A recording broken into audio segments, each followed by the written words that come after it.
Okay, time for chapter 13.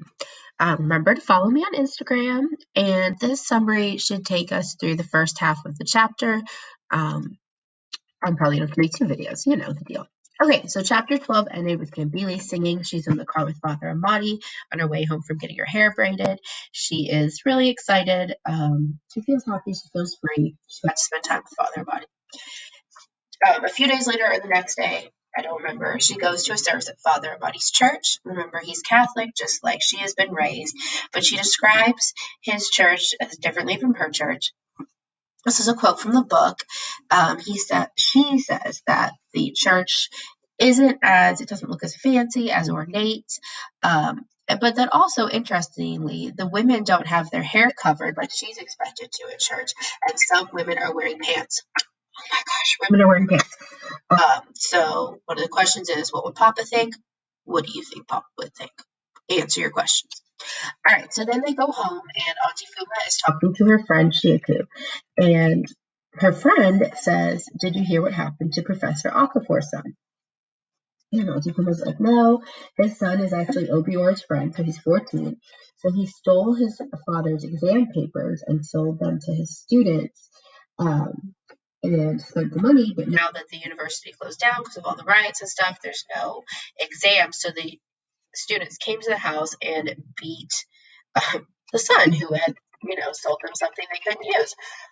Well, but it turns out that this man whose son stole his exam papers is the man who was giving the sole administrator names. So he's the man who named names who said Auntie Fuma was disloyal.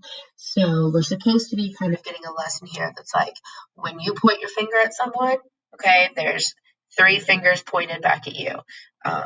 Your thumb doesn't count, right? Your thumb's still pointing the same way. But if you point your fingers at someone, there's three fingers pointing back at you. This man Okafor was like, Afuma, she's bad. But at the same time, his own son was stealing from him, stealing his exams, and now his son got beaten by the students. So, not good. But then Obior insults Auntie's friend. So Auntie's friend Chiyaku is upset that Auntie Fuma is going to go to America. She's like, "You can't leave. Everyone leaves. It's a vicious cycle." She says, "The educated ones leave, the ones with the potential to right the wrongs. They leave the weak behind. The tyrants continue to reign because the weak cannot exist. Do you not see that it is a cycle? Who will break that cycle?" So tyrants like Papa, the head of state, the sole administrator, this Okafor guy. But Obior says, "Oh, that's unrealistic pep rally nonsense." And then everyone's like, "Oh, no, he didn't." So Auntie Fum was like, "Go to my room and wait for me." She apologizes to her friend, but, the mood was killed. The vibe was killed. Obior killed the vibe. So she goes in her room and she's going to hit him with a switch, like a stick, on his butt, like, a more aggressive spanking to punish him. But Amaka's like, yeah, she's going to hit him with a switch, but then they'll talk afterwards. And so that's the step that Papa never had. He would pour water on their feet. He would, do stuff to his kids, but he would never really explain like why they were being punished. It's just like, oh, you walk into sin. Oh, you're being evil. But Auntie Fuma is going to really talk to Obior about why it was inappropriate for him to speak to her friend that way. Kimberly is like, wow, he must really want to leave Nigeria. And Amaka's like, no, he's stupid. And she squeezes her hand. So it's like their bond is becoming tighter. Kimberly has a friend. Later, Auntie Fuma's cleaning out her refrigerator. Food has been spoiling because the power's on and off. Kimbila's like, oh my gosh, all that wasted meat. Like, that's so sad. And Auntie Fuma's like, what waste meat? I'm going to boil it, cut those bad parts off. Maka's like, oh, she's talking like a big man's daughter.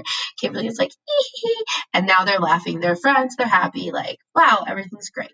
But then there's a knock at the door. There's a visitor. Oh my gosh, who is this visitor? Who could it be? Who is at the door? The blue door of Auntie Fuma's apartment. There is a visitor. Who do you think it is? All right, if you're not there, stop. Well, the video is going to stop. But read page 247. Who is behind the door? I don't know. I can't wait. Oh my gosh, I have to stop making this video so that I can find out. It's going to be good.